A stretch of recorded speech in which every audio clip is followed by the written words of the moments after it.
a hablar un poco acerca de trastornos menstruales, o sea, todas aquellas alteraciones que se presentan en relación a el sangrado normal que debe de tener una mujer de acuerdo a su ciclo ovárico.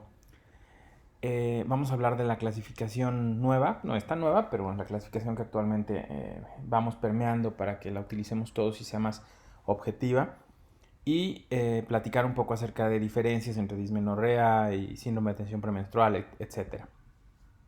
Los patrones normales de la menstruación. Una menstruación debe tener esas características. Debe de durar de 3 a máximo 8 días. Aunque una mujer que está sangrando 8 días, si es muy abundante, ya estaríamos pensando que a lo mejor hay alguna situación ahí anormal. Debe haber una regularidad. La variación debe de presentarse más o menos entre 28 y 30 días, más o menos 7. ¿Sí? Ahí dice que de 2 a 20 días, la verdad no sé de dónde salió esa referencia, no, es mucho un retraso o un adelanto de 20 días, imagínense nada más. Y la cantidad normal puede ser hasta 80 mililitros por ciclo. Aquí habla de esto, miren, 24 a 38 días, es lo que yo les decía, 30 días más 7 días dan los 38. Y si le resta 6, pues dan los 23, 24. Esto de 2 a 20 días no está correcto, yo creo que es un error de dedo.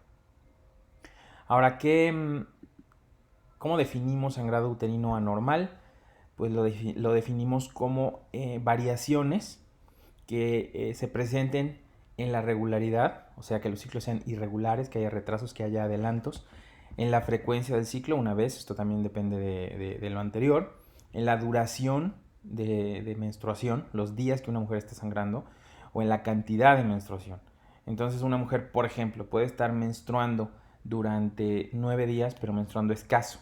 Entonces, bueno, pues esto es un cambio en los días de menstruación, o sea, en la duración, pero puedes tener una mujer que esté menstruando nada más 3 días, pero que sea muy abundante y que sobrepase ese corte de 80 mililitros, 100 mililitros. Bueno, pues entonces eso ya es también un sangrado uterino anormal. Y la hemorragia uterina anormal es un término que a veces se usa de manera indistinta con el anterior, pero hemorragia hablamos de un término ya en cuanto a aumento de volumen, ¿sí? Entonces, si una paciente presenta hemorragia como tal, bueno, pues coloquialmente estaríamos diciendo que tiene mucho sangrado. Pero bueno, no tiene realmente diferenciación. Ahora, la clasificación de Palm-Cohen es una mnemotecnia que se creó para tratar de agrupar, ojo, los diferentes orígenes que pueden tener los sangrados uterinos anormales. Entonces, aquí es donde se establece, miren, Palm-Cohen, ¿sí? Entonces, Palm quiere decir, bueno, se hace una analogía con una palma y una moneda, aunque ya sabemos que coin no se escribe exactamente así, pero es para que sea más, digamos, accesible el recordarlo. Y esto significa la parte de Palm, pólipo, adenomiosis, leiomiomatosis o miomatosis y malignidad e hiperplasia. Porque, bueno, pues porque estas son las principales causas de sangrado de origen estructural, ¿sí? O sea, de origen anatómico, que se puede correlacionar, por ejemplo, con un ultrasonido o con una exploración clínica en el caso de la miomatosis o la presencia de pólipos, etcétera, ¿no? O sea, no todo lo podemos explorar, pero entre exploración y paraclínicos podemos identificar cualquiera de estas patologías. Entonces, este es el de origen orgánico o de origen anatómico. Y la parte de Cohen son algunas alteraciones que tienen que ver con cambios funcionales, o sea, fisiopatológicos que no pueden ser verificados por clínica, cambios en las funciones de coagulación, es una disminución en la coagulación, alteraciones ovulatorias que nos pueden ocasionar ciclos acortados, ciclos alargados, metrorragias o menorragias, que ahorita voy a repetir otra vez el concepto, alteraciones en el endometrio, de origen iatrógeno y algunas que son no clasificables. Entonces tienen origen no anatómico. Voy a volver a repetir la clasificación vieja para que nosotros podamos relacionarla. Actualmente tendríamos que decir que una mujer tiene cuántos días de sangrado y hacer una cuantificación objetiva del número de mililitros estimados que esa mujer está sangrando todos los días y hacer un calendario menstrual. Pero, como habíamos comentado al inicio del semestre, hay algunos términos que nos sirven para que nos entendamos entre nosotros y digamos, bueno, esta mujer tiene una hipermenorrea, o sea, tiene sangrados abundantes. Esta mujer tiene una hipomenorrea, tiene sangrados escasos. Esta mujer tiene una polimenorrea, tiene sangrados durante muchos días menstruales. Esta mujer tiene una oligomenorrea, sangrados durante pocos días. Una proyomenorrea, o sea, menstruaciones que se acercan una a otra más cerca de 21 días. Tiene una opsomenorrea, o sea, sangrados que se alejan más de 37, 38 días. Entonces, cuando nosotros integramos esos 6 conceptos, tenemos una idea general de cómo se está presentando el ciclo. Y otros 2 conceptos importantes, o bueno, 3 conceptos importantes, es la presencia de menorragias. Menorragias es sangrados anormales menstruales. O sea, todo lo que yo comenté son sangrados anormales menstruales. Pero una mujer puede tener también un sangrado que no esté asociado a la menstruación. O sea, que se presente, por ejemplo, en un día 14 o en un día 17, cuando una mujer tiene sus menstruaciones normales, ¿no? En el día 1 y 30 días después, pero presenta un sangrado a la mitad. A eso le llamamos metrorragias. ¿Sí? Entonces, menorragias son sangrados anormales menstruales, metrorragias son sangrados no asociados a menstruación. Y tenemos el concepto de dismenorrea, que es el último, ¿no? Entonces, dismenorrea es dolor menstrual. Ya sabemos que tiene una equivalencia más o menos en los libros con algomenorrea, algimenorrea, etcétera, ¿no? Entonces, ese sería como el lenguaje que usaríamos. Pero idealmente siempre tratar de clasificar ya por origen dentro de lo de Palm-Cohen. ¿Cuáles son los puntos claves del interrogatorio y la exploración física? Bueno, pues hacer una historia clínica, antecedentes heredofamiliares, de coagulopatía, de miomatosis uterina. La miomatosis uterina es un padecimiento que tiene un componente hereditario, ingesta de fármacos relacionados a hemorragia, aspirina, etcétera, ¿no? Descripción de, bueno, obviamente anticoagulantes en una mujer que tenga un problema de coagulación. ¿Qué otras enfermedades importantes no asociadas directamente a lo ginecológico pueden ocasionar alteraciones menstruales? Los distiroidismos. ¿Sí? Los hipotiroidismos y los hipertiroidismos alteran los periodos menstruales. Acuérdense que son, de alguna manera, y dicho muy a grosso, aceleradores o enlentecedores del metabolismo, y esto también impacta sobre el eje hipotálamo, hipófisis, ovario. La descripción del patrón menstrual, o sea, qué tan abundante es, lo más cuantitativamente que se pueda, porque pues decir mucho, pues mucho puede ser diferente para ti o para mí. Entonces, tratar de hacer una evaluación del volumen con una tablita o un método que vamos a ver en un slide que viene adelante. ¿Qué tan frecuente la mujer está sangrando? ¿Qué tan regular es el sangrado? O sea, una mujer puede tener un ciclo a lo mejor cada 35 días y de repente no sangrar en 2 meses. Entonces eso hay que describirlo, ¿sí? O sea, no es nada más poner, haz de cuenta, como normalmente ustedes han visto en las teorías clínicas, en Introducción a la Clínica, 30/7 o 35/7. O sea, los retrasos y los adelantos menstruales no necesariamente son regulares, ¿sí? Y me explico. Una mujer puede tener cada 30 y luego 40 días después otro ciclo, y luego 20 días después otro ciclo, y luego 60 días después otra menstruación, y entonces tienes que describirlo en esos casos de manera correcta. O sea, por ejemplo, decir, bueno, en el último año ha presentado ciclos cada 20 días, luego cada 15, luego cada 40 y así, para que al que lo lea y a nosotros mismos nos quede claro qué es lo que puede estar ocurriendo. Sangrados intermenstruales o metrorragias o poscoitales, que esto también es importante, dismenorrea. Y obviamente hacer una exploración física ginecológica para buscar sobre todo causas Palm. Cuando tenemos causa muy frecuente, que es dentro de la clasificación la Cohen, ovulatoria, el de la O, normalmente tenemos menstruaciones que son regulares, ¿sí? Pero que pueden asociarse a algunas alteraciones premenstruales y a dismenorrea, síndrome de tensión premenstrual y dismenorrea. O sea, retrasos pequeñitos, pero que hacen que la mujer a la larga menstrue, pero que tenga dolor y molestia. Es normal en mujeres adolescentes en las cuales apenas se está estableciendo un adecuado control del eje hipotálamo hipófisis ovario, y en las premenopáusicas que empiezan a tener ciclos anovulatorios, ¿sí? Puede ser en cantidad abundantes, efectivamente. Hay que documentar también la presencia de anemia porque les sorprendería, ¿no? De pronto a lo mejor Nos llega una paciente referida de un médico internista porque ella fue porque tenía dificultad respiratoria, taquicardias, cansancio, astenia y adinamia. Le detectan síndrome anémico y le empiezan a hacer un tamizaje y no está sangrando el tubo digestivo, no tiene una deficiencia carencial o una anemia carencial. Y lo que pasa es que a la hora que le interrogan está sangrando durante 9 días. Y para ella era lo normal, simplemente ha sangrado un poco más, pero cada día está sangrando 50 mililitros. Entonces imagínense, se echa casi medio litro de sangre por ciclo. Pues cómo no va a estar anémica. Entonces es importante esto también interrogarlo. La historia sexual y reproductiva, ¿por qué? Porque hay ciertas infecciones que ocasionan endometritis. Ejemplo, la clamidia te puede ocasionar una endometritis que puede manifestarse con metrorragias, o sea, con goteo o spotting, como le dicen en los sajones. Entonces ahí la mujer tiene sangrado poscoital. El sangrado poscoital no necesariamente significa que tengan una infección de transmisión sexual.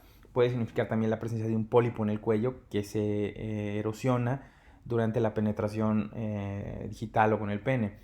Pero también puede ser un factor de riesgo. Entonces, si una mujer está sangrando y tiene el antecedente de la posibilidad de infección, habrá que hacerle un tamizaje para enfermedades de transmisión sexual.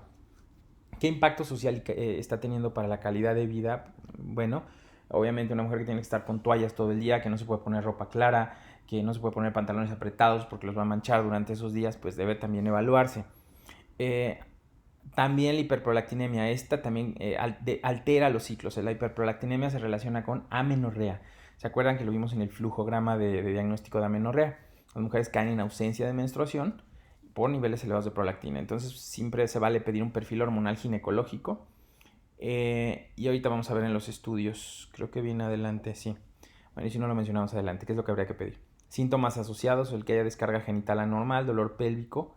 ¿Sí? El dolor pélvico se puede presentar por muchas causas. Puede haber una tumoración o anexial que esté ocasionando dolor pélvico y que al mismo tiempo esté ocasionando alteraciones en las menstruaciones porque altera el eje hipotálamo hipofisovario y los ciclos.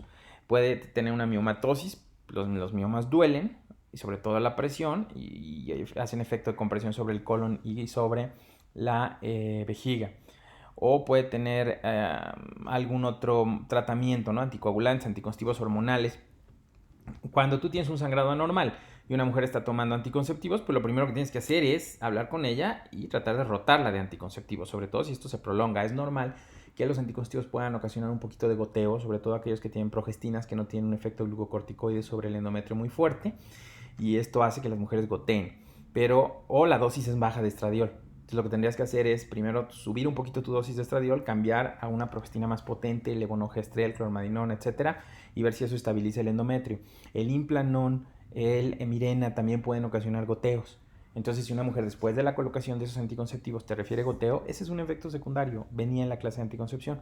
Entonces, eso habría que descartarlo antes de pensar en una patología orgánica, sin que eso signifique que no podamos explorarla o no debamos explorarla y no debamos de pedir, por ejemplo, un ultrasonido si tenemos duda de que pueda tener miomas o alguna otra patología concomitante. Aquí está, dispositivos intrauterinos. El dispositivo de cobre, ese ocasiona aumento en los volúmenes de sangrado y aumento en el dolor. No en todas las pacientes, pero sí en un importante porcentaje.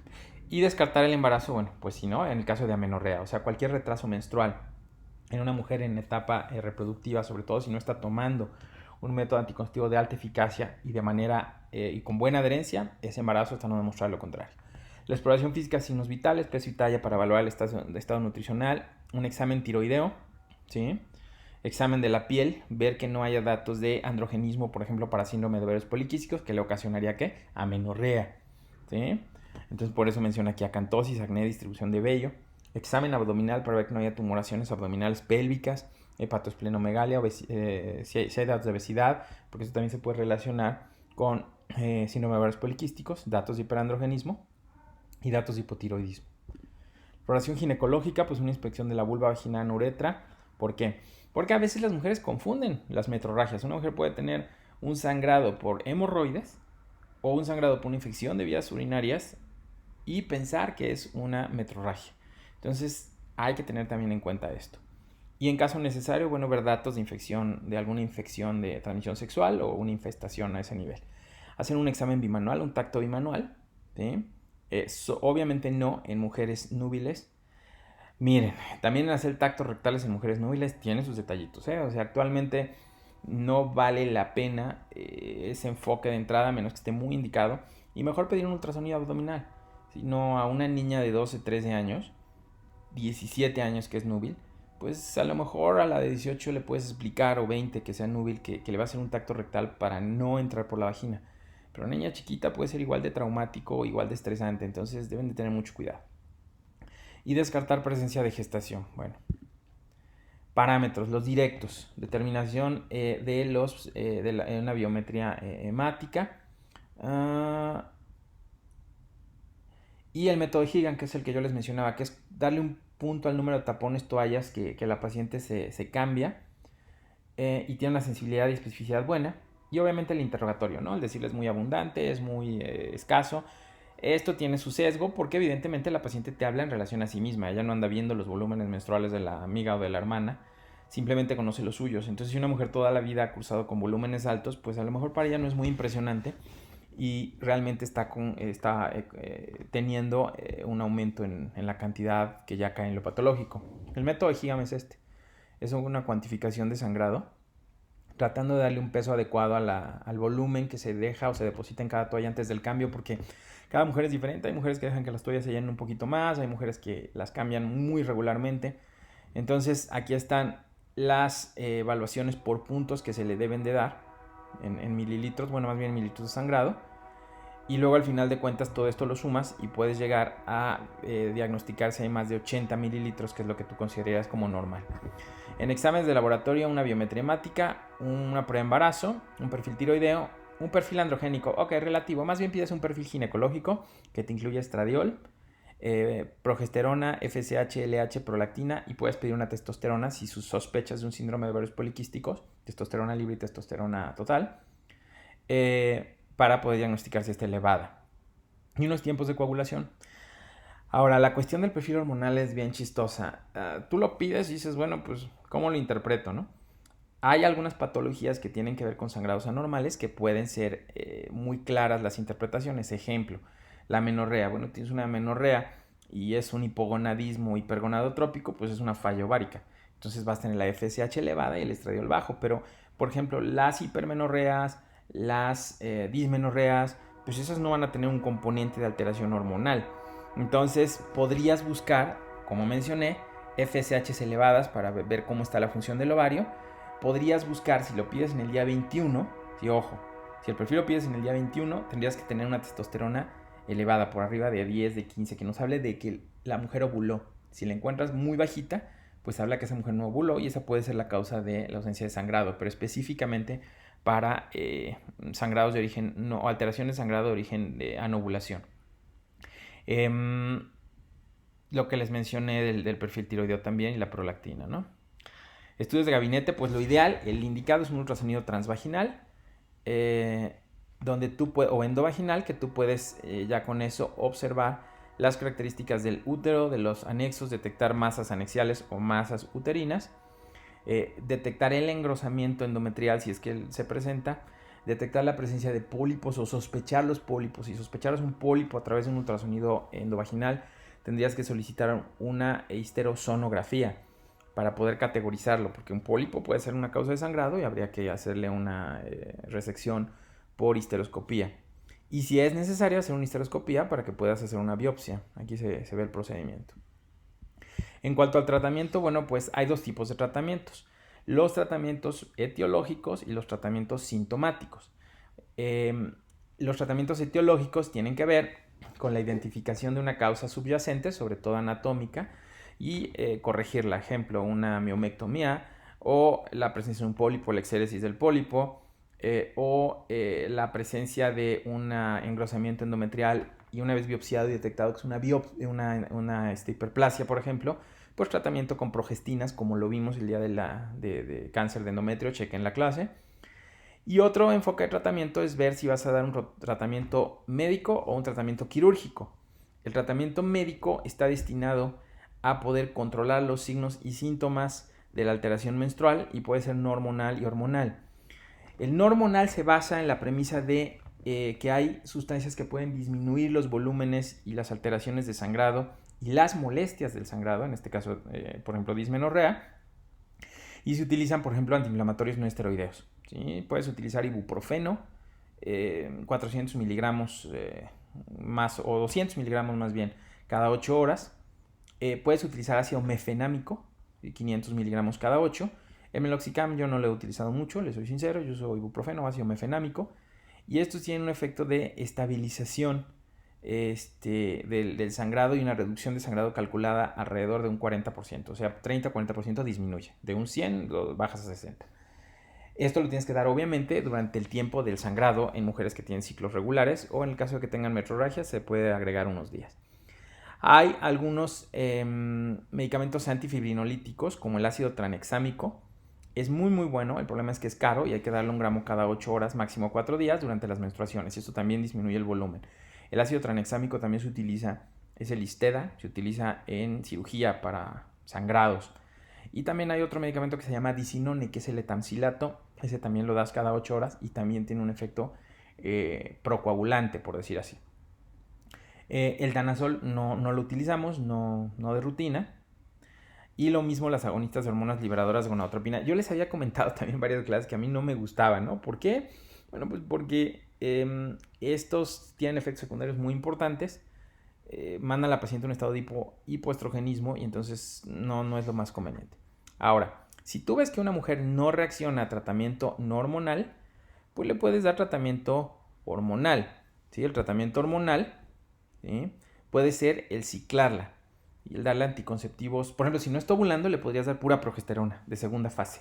Entonces ella produce bien el estradiol, pero ya no está ovulando. Por ejemplo, una perimenopáusica. Le podrías dar progesterona natural 200 miligramos del día 14 al 24 del ciclo y empezaría a tener sangrados de privación alrededor del día 26-28. O le podrías dar acetato de medroxiprogesterona 5 y 10 miligramos vía oral, ¿sí?, que es el Provera. O le puedes dar el ciclo completo. Entonces, hormonales, anticonceptivos. Aquí lo menciona, fíjense, dosis de iguales o mayores a 35 microgramos de etinilestradiol, porque si les das dosis menores, la paciente va a tener spotting, goteo, porque el endometrio no es suficientemente estable por la dosis baja de estradiol. Entonces, le puedes agregar una progestina que sea muy estable, y la dije hace rato, levonorgestrel o clormadinona, que tienen un efecto glucocorticoide de inhibición de la proliferación endometrial o de luteinización, de desidualización muy potente, y esto te ayuda. Le puedes colocar un dispositivo intrauterino. Aquí está tapado porque me imagino que se exponía la slide o cambiaba. Por ejemplo, como el Mirena, sobre todo en mujeres que tienen ¿qué? Dismenorrea, te ayuda el Mirena, o hipermenorreas. ¿Sí? Esa sería la indicación. Obviamente, si tú tienes una paciente que tiene amenorrea, pues ese es al revés. Esa tienes que ver por qué no está menstruando. Si le pones un dispositivo liberador de levonorgestrel, menos va a menstruar. Entonces, ojo, aquí está hablando del tratamiento en general para los padecimientos, pero primero tienes que ver qué padecimiento tiene. Y el quirúrgico, hay quirúrgicos en donde tú eliminas nada más lo que está alterado, una tumoración anexial o una miomectomía en caso de que el mioma sea tu origen. O lo que puedes hacer es quitar todo el órgano si tiene una miomatosis múltiple o muy grande, muy deformante, que le está ocasionando aparte otro daño a otros órganos o impacto a otros órganos. Pero sobre todo, ¿cuál sería la diferencia entre cuando hago una miomectomía y una histerectomía? El deseo de paridad. Si la mujer no tiene deseo de paridad, bueno, pues se la hacemos, y si no, no hay problema, ¿no?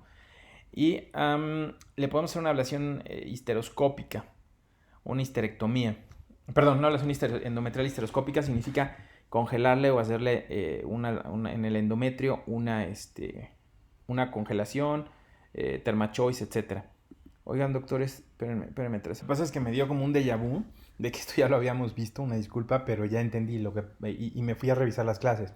Pero habíamos visto parte de estos tratamientos o muchos de estos tratamientos cuando platicamos de miomatosis y de adenomiosis y de endometriosis. De ahí que tenía esa confusión. Bueno, entonces, como les comenté, lo vimos esa vez porque el enfoque era de patología secundaria y el tratamiento era el mismo. Pero bueno, el quirúrgico yo mencionaba no mutilante, que es las ablaciones, pueden ser hechas a través de microondas, a través de calor, a través de frío, a través de electricidad. Y bueno, le proporcionan a la paciente la posibilidad de mantener su órgano, pero estas están limitadas a aquellas pacientes que no tengan una patología orgánica que implique recurrencia, como por ejemplo miomatosis, y que tengan ya una biopsia que demuestra que no tienen una malignidad. Disminuyen los volúmenes de sangrado hasta un 80-90%, pero no los eliminan. Y son sencillas de hacer, se pueden hacer con cirugía ambulatoria y son un poco más económicas que una histerectomía o una miomectomía. Las indicaciones de cirugía: falla en tratamiento médico, contraindicaciones farmacológicas, anemia con alteraciones hemodinámicas con impacto en calidad de vida, de salud sexual también. Ok, sí, estoy de acuerdo. Vámonos a dismenorrea. La dismenorrea es el dolor de localización básicamente pélvica, aunque la dismenorrea también tiene otros síntomas y signos en otros órganos que se presenta durante la menstruación. Es tremendamente frecuente. Se considera que en mujeres sanas, jóvenes, hasta el 80% de las mujeres pueden tener un grado leve de dismenorrea. Son las menos las que no tienen dismenorrea. El problema es que no lo podemos considerar una normalidad porque tiene un impacto sobre la calidad de vida y sobre las actividades de nuestras mujeres, ¿no? La mayoría de las mujeres tienen un poco de dolor en algún momento de su vida, pero la mayoría no toman analgesia o no toman un consejo médico o una consulta médica. Es un dolor evidentemente cíclico que tiene características de cólico, porque es de víscera músculo liso, que se está contrayendo, y esa contracción por las prostaglandinas ocasionan contracción, ¿sí? Y esa contracción produce isquemia y produce dolor, isquemia transitoria. Hay también lumbalgia, hay también náusea, vómito, cefalea o diarrea, que yo les decía que eran síntomas asociados. La presencia de ovulación, bueno, sí. No diría yo mucho al respecto. Los mecanismos fisiopatológicos es hipercontractilidad uterina por la liberación de prostaglandinas, vasoconstricción, hipoxia e isquemia, ya lo dije. Hiperproducción de prostaglandinas, el extenso uso de progesterona al final del ciclo produce un incremento de la concentración local de PGE2 y PGF2 alfa, dolor tipo cólico, ya lo dije. También hay liberación de arginina, vasopresina, desmopresina y leucotrienos.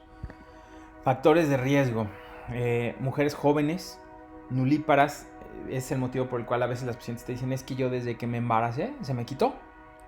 Entonces esto tiene un componente que cambia el perfil del útero como órgano y también de la manera en que las mujeres ovulan y tienen su ciclo, y esto les ocasiona en general una mejoría.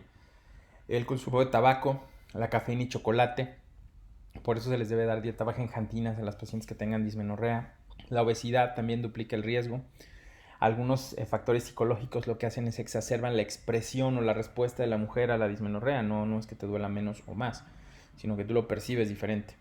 Y también aislamiento social o antecedentes familiares. Hay una primaria o funcional y una secundaria. La principal causa de secundaria, lo dijimos, es la endometriosis y la hablamos en extenso. La primaria o funcional es aquella en la que no se puede identificar un origen específico.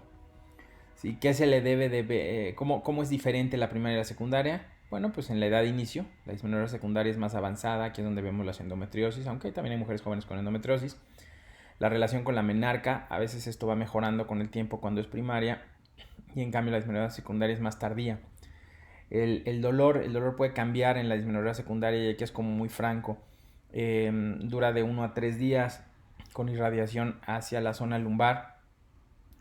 Estas tienen frecuentes enfermedades ginecológicas, adenomiosis, endometriosis, miomatosis, y estas son raras en las enfermedades ginecológicas.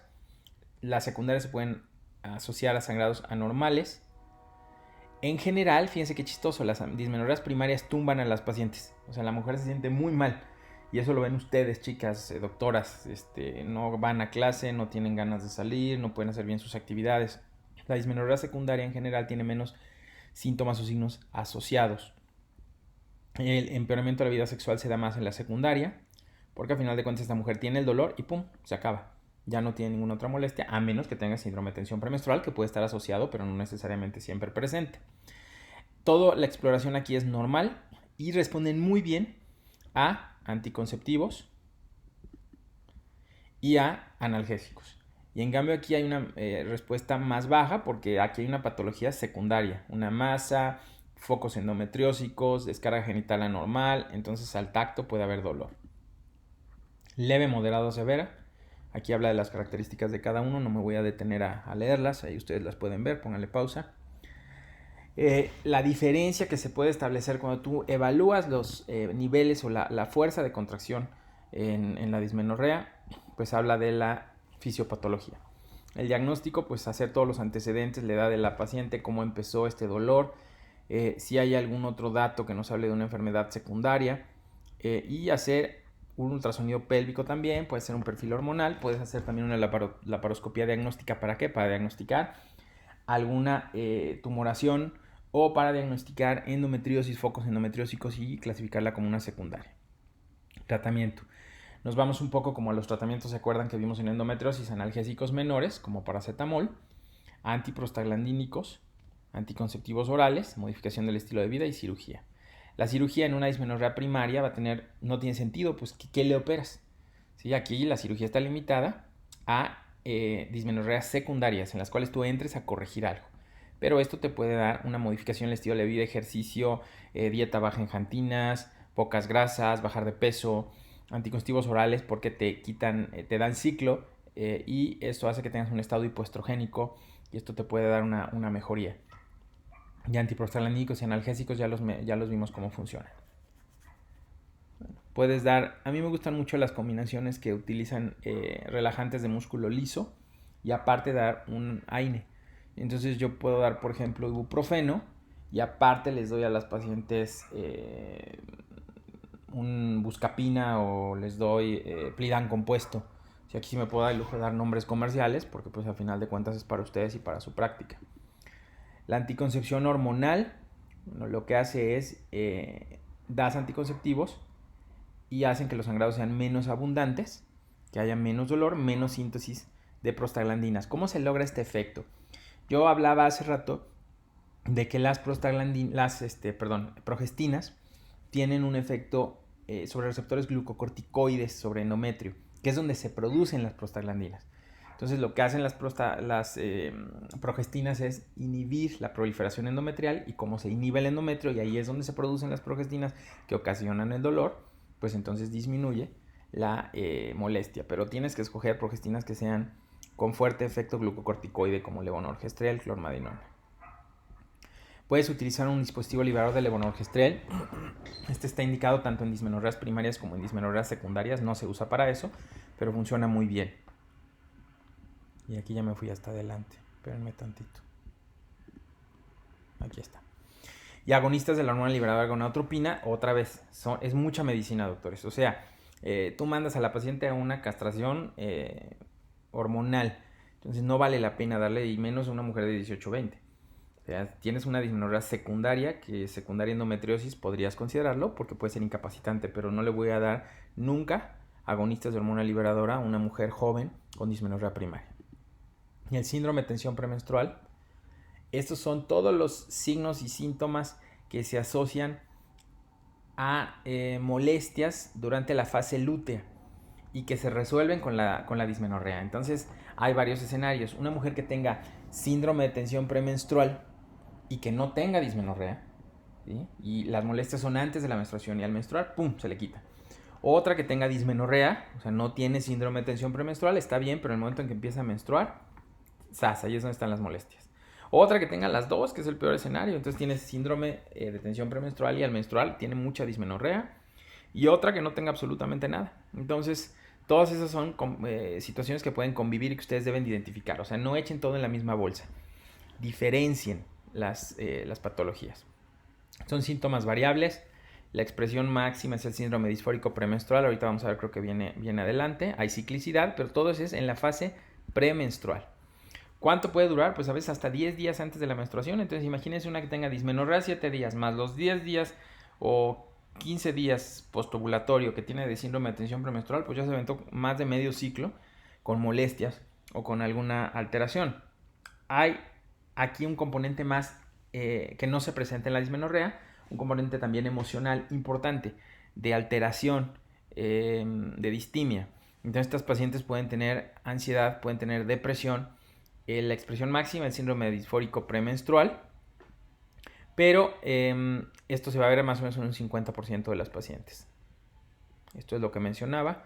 Esto viene incluso en el manual para enfermedades psiquiátricas. Las pacientes presentan depresión severa, irritabilidad, tensión antes de la menstruación.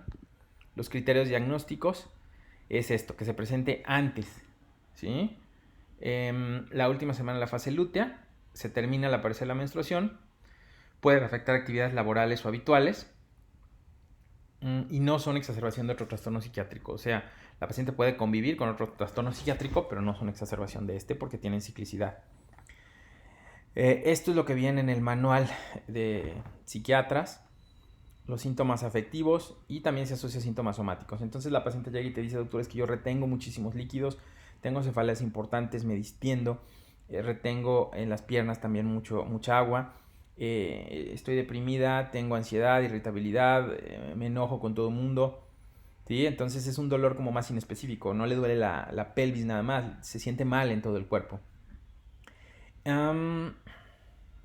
Miren, sin recurrencia hasta el día 13 del ciclo, pero pueden tener a partir del día 14, entonces se pueden aventar del 14 al 28 con síndrome de tensión premenstrual y luego con dismenorrea. Entonces esta mujer está en un grito todo el tiempo. Aquí están los criterios diagnósticos: estado de ánimo deprimido, ansiedad, inestabilidad afectiva, rabia, pérdida de interés en actividades habituales, cansancio, hiperinsomnio o insomnio, abrumado, fuera de control, y los síntomas físicos. Entonces fíjense cómo es un síndrome muy complejo. Tratamiento: para retención de líquidos puedes dar un diurético. Entonces a estas mujeres les puedes dar diurético, 25 miligramos de espironolactona. Yo no se los doy 4 dosis al día, es mucho, se los doy 1 o 2 veces al día, desde que empiezan con el primer síntoma. Para mí el puntal del tratamiento de la dismenorrea y del síndrome de tensión premenstrual es no esperarse a que ya se presente de manera franca. Entonces, si tú a una paciente le das analgésico cuando ya le duele mucho o cuando ya retuvo muchos líquidos, ya no sirve. Es el primer signo. Entonces, si esta mujer empieza a sentir un poquito de molestia, ahí es donde debes de dar tu diurético, ahí es donde debes de dar el analgésico. Entonces, yo les doy una dieta baja en xantinas, les doy ácidos omega, les doy un multivitamínico, les doy un analgésico y les doy un diurético, ¿sí? Entonces, anticonceptivos orales con dosis y levonorgestrel también para estabilizar el endometrio, las mismas características que habíamos mencionado, un analgésico de buena calidad, un diurético, dieta y ejercicio, relajación, y está indicado también dar, en algunos estudios se sugiere dar suplementos de calcio. Esos no funcionan tan espectacularmente, bueno, como el síndrome de tensión premenstrual, ¿sí?, está sugerido que tiene que ver con disminución o niveles insuficientes de progesterona. La progesterona actúa como un relajador o como un estabilizador del estado de ánimo a nivel de receptores GABA en el sistema nervioso central. Eso es lo que ustedes deben de saber.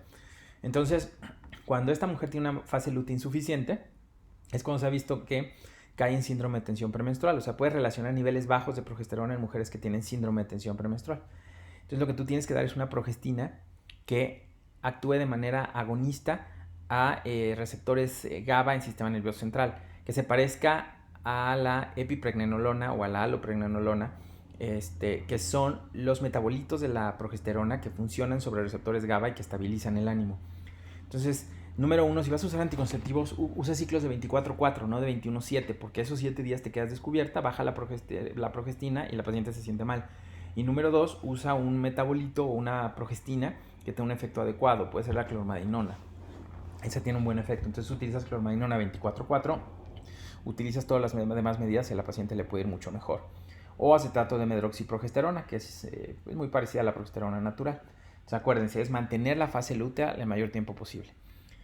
La drospirenona tiene una ventaja que te ayuda, como es un análogo de la espironolactona, te ayuda a disminuir la retención de líquidos, ¿sí? Pero esa no te ayuda en el estado de ánimo. Agonistas de la GnRH, TACHE, ya mencionamos que no. Y bueno, obviamente habrá pacientes que requieran un manejo antidepresivo o con un inhibidor de recaptura de serotonina o un inhibidor dual de recaptura de serotonina y norepinefrina. Entonces no les va a bastar el manejo, digamos, endocrino ginecológico, sino hay que darles un estabilizador de ánimo. Entonces puedes dar alprazolam, puedes dar fluoxetina, puedes dar paroxetina. Hay unos esquemas como seriados que nada más, secuenciales, que nada más das como en la zona de ciclo en la que la paciente tiene síndrome disfórico premenstrual. Ahí es donde das tu paroxetina, tu alprazolam.